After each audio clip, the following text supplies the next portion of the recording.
on International Women's Day, the ask is to challenge gender bias.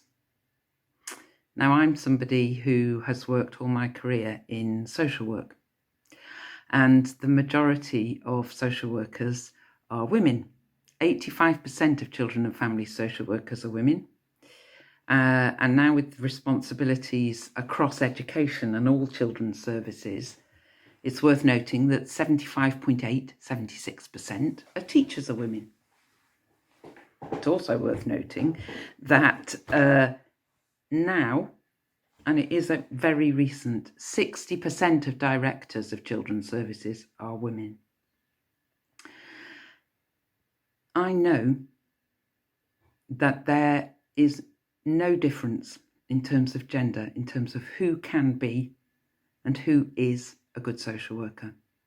I know there's no difference in terms of gender about who can be a good director of children's services. It's not for me to judge whether I'm one of them, but it's nothing to do with my gender.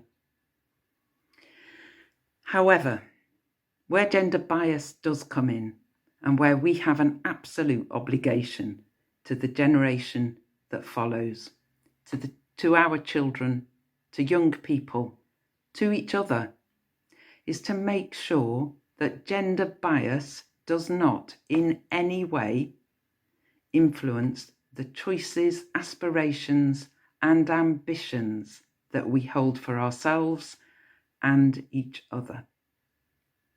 Gender should not determine whether a girl wants to be an engineer or whether a boy wants to be a social worker or a teacher.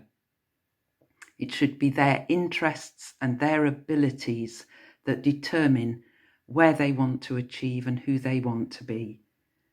And we should support each other to have the widest view of who we can be, not determined by our gender or inhibited by expectations of others that relate to gender.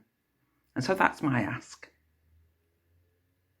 Let's make sure that we support each other, and in particular children and young people, to look at what they're interested in, to experience life and not be inhibited by outdated notions of what gender means for who they can be and what they want to achieve.